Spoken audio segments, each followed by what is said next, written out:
చోటని సాక్షిగా ప్రభువా నేనుండునట్లు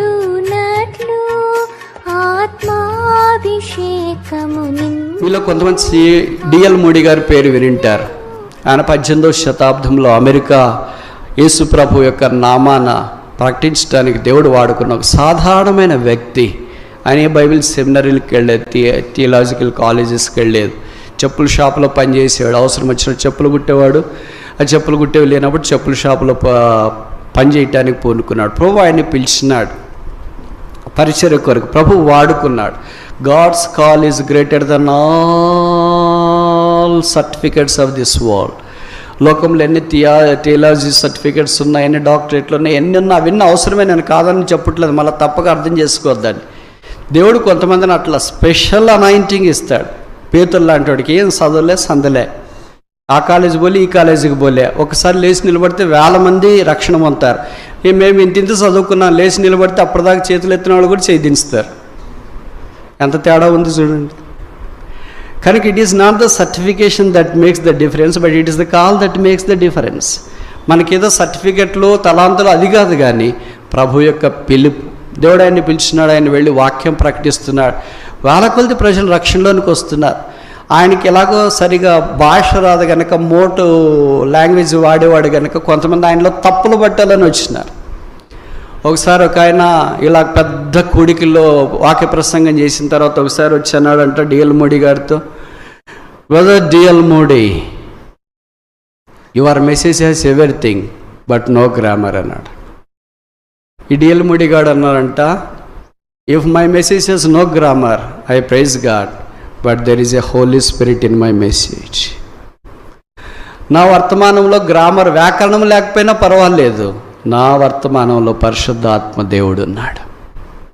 అలాగని భాష ఎట్లా మాట్లాడాలని కాదు. అది దేవుడు కొంతమందికి అలాగ అభిషేకం ఇచ్చించాడు. ఆయనగా సమయమందునో అసమయమందునో, ఆరోగ్యమందునో అనారోగ్యమందునో ప్రకటించినాడు. ఒకే సందర్భం చెప్పి నేను ముందుకు వెళ్ళటానికి ప్రయత్నం చేస్తా. ఆయన ఒకసారి చికాగోలో ఉండేవాడు డిఎల్ మోడీ. ఇప్పటికీ ఆయన పేరట బైబిల్ ఇన్స్టిట్యూట్ ఉంది, ఆయన పేరట ఒక చర్చి కూడా ఉంది.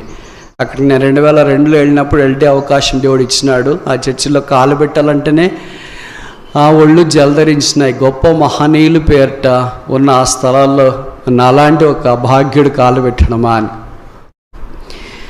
ఆ గ్రామానికి సువార్త ప్రకటించడానికి వెళ్ళేవాళ్ళు అంటే అక్కడ ఎవరో ఒక పెద్ద మీటింగ్ ఏర్పాటు చేసినారు. చాలామంది గ్రామస్తులు, సామాన్యమైన గ్రామస్తులు అంటే మనలా గ్రామాలు అనుకోవద్దండి, అమెరికాలో గ్రామాలు వేరుగా ఉంటాయి. కనుక అక్కడికి చాలామంది ఒక పెద్ద స్థలంలో చేరి వచ్చినారంటే వారికి వాక్యం చెప్పాలి. అది డిఎల్ మోడీ గారితో పాటు ఇంకొక పరిచారకుడు హెల్ప్ చేసే బ్రదర్ ఉంటారు కదా, ఆయన ఇద్దరు బయలుదేరినారంట. బయలుదేరబోతున్న కొద్ది దూరం అయిపోయిన తర్వాత అప్పటికే ఆయనకు ఆరోగ్యం బాగాలేదు, జ్వరం వచ్చింది. ఎంత తీవ్రమైన జ్వరం వచ్చింది, నిలబడలేకపోతున్నాడు, వణుకుతున్నాడు. ఆ జ్వరం, ఆ టెంపరేచర్, వేడి ఉష్ణోగ్రత బయటకు వస్తూ ఉంది. ఆయన మాటలు కూడా సరిగా రావట్లేదంట. అప్పుడు ఈ పరిచారకుడు అన్నాడంట, బ్రదర్ మీరు ఆగిపోండి, వేరే వాళ్ళని పంపిస్తాంలే. ఎంతోమంది ఉంటారు కదా ఆయన దగ్గర పరిచయం చేసేవాళ్ళు, వేరే వాళ్ళని పంపిస్తానులేండి మీరు ఆగిపోండి, లేదా నేను వేరే వాళ్ళు వెళ్తాము మీరు ఆగిపోండి అంటే, లేదు చాలామంది అక్కడ ఎదురు చూస్తుంటారు కనుక నేను ఖచ్చితంగా వెళ్ళాలంటే, ఇంత జ్వరంలో ఎలాగ వెళ్తారు బ్రదర్ అన్నారంట. సరే ఒక ఇంటి దగ్గరికి వెళదామని అక్కడ ఎవరో తెలిసిన వాళ్ళు ఉంటే వాళ్ళ ఇంటి దగ్గరికి వెళ్ళారంట. ఇక్కడ నువ్వు నా కొరకు ప్రార్థన చేయి వెళదామన్నాడంట. డిఎల్ మోడీ గారి కొరకు ఎవరు ప్రార్థన చేశారు? ఎంత గొప్ప వాళ్ళు, ఎంత సామాన్యమైన స్థానంలోనికి వచ్చినారు చూడండి. నువ్వు ప్రార్థన చేయంటే నేను ఎలాగ ప్రార్థన చేయలేదు బ్రదర్ మీ కొరకు అంటే, పర్లేదు లేచేయి. దేవుడు మనల్ని కాదు చూసేది, మనలో ఉన్న భారాన్ని చూస్తాడు. God doesn't see the man, he sees the magnitude of the power. ప్రార్థన చేయమంటే ప్రార్థన చేస్తాం అని పూనుకుంటా ఉంటే ఆయన డిఎల్ మోడీ గారు అన్నారు, ప్రార్థన చేయడం కాదు, యాకోబు 5:14 చెప్పబడింది, మీలో ఎవడైనా రోగి అయి ఉన్న ఎడల సంఘ పెద్దలను పిలిపించి నూనె రాసి ప్రార్థన చేయమని ఉంది కదా. కనుక ఈ ఇంట్లో వాళ్ళతో నూనె తీసుకో, అప్పుడు నా తల మీద రాసి నా కొరకు ప్రార్థన చేయి అన్నాడు డిఎల్ మోడీ గారు. మీరు ఊహిస్తారా? ఆయనే పక్కన ఒక సామాన్యమైన వ్యక్తి, ఈయనతో పాటు ఊరికే వెళ్ళేవాడు అట్ట, వాటర్ బాటిల్ పట్టుకోవడానికి, బ్యాగ్ పట్టుకోవటానికి, చెప్పులు పట్టుకోవటానికి, అవి ఇవి పట్టుకోవటానికి.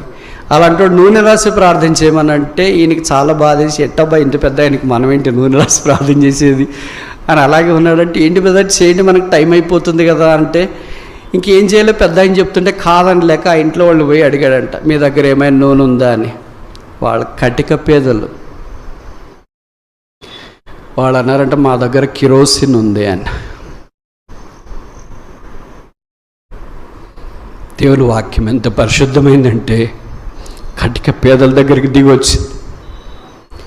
అందుకే యాకోబు 5:14 ఒలీవల నూనె రాసి ప్రార్థన చేయండి లేదు, కొబ్బరి నూనె రాసి ప్రార్థన చేయండి లేదు, వేరుశెనగ నూనె రాసి ప్రార్థన చేయండి లేదు, ఆమద నూనె రాసి ప్రార్థన చేయండి లేదు, ద్రాక్ష నూనె రాసి ప్రార్థన చేయండి లేదు.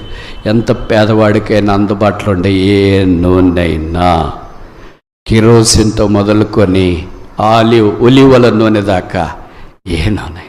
దేవా, నాలాంటి పేదవాడి కొరకు నీ వాక్యము ఇంత దిగి వచ్చిందా? అప్పుడు డిఎల్ మూడి గారితో చెప్పాడంట, కిరోసిన్ ఉందంట. పర్లేదు, దేవుని వాక్యంలో ఏ నూనె అని రాయలేదు కదా, ఒలివల నూనె రాసింటే మనం ఇంక ఒలివల నూనె కొరికే వెళ్ళాలా, నూనెని రాస్తారు కదా, కిరోసిన్ కూడా నూనె కదా. తీసుకున్నాడంట, చేతులు ఇలాగ పెట్టుకున్నాడు, ఆయన మీద చేతుల నుంచి ప్రార్థన చేశాడు. ప్రభు ప్రార్థన ఆలకించినాడు, ఆయనకు ఆరోగ్యం ఇచ్చినాడు. వీళ్ళు వాక్యం చెప్తే కొన్ని వేల మంది రక్షణ కొరకై తీర్మానం చేసుకున్నారు. ఆత్మ సంబంధాలు దేవుని వాక్యం మీద ఆధారపడతారు. మనమే సంబంధాలు మాని మన వాక్యం నమ్ముతున్నామా అని, ఆశ ఉందా అని, ఇష్టం ఉందా అని, ఏది మనకి ఆటంకకరంగా ఉందా అని, ఏదైనా సరే ఎప్పుడైనా సరే ఎంత వీలైనంత దాకా దేవుని కార్యక్రమాల కొరకాయి వేగిరపడే దేవుని బిడ్డలుగా ఉండాలని జ్ఞాపకం చేయబడుతున్నాం. ప్రభువు ఆ పని కొరకే వేగరమే పరలోకం నుండి దిగి వచ్చినాడు. అందుకే బల్ల ఆయన ప్రేమను జ్ఞాపకం చేస్తుంది. ఆ దేవుడే దిగిరాకపోయింటే ఇది నాన్న రక్షణ పొందిన మానవుడు పరలోకానికి వెళ్ళచాలడు. ఆత్మ సంబంధమైన మనుషులుగా చేయలేని దేవునికి ఉద్దేశం. మనమే సంబంధాలు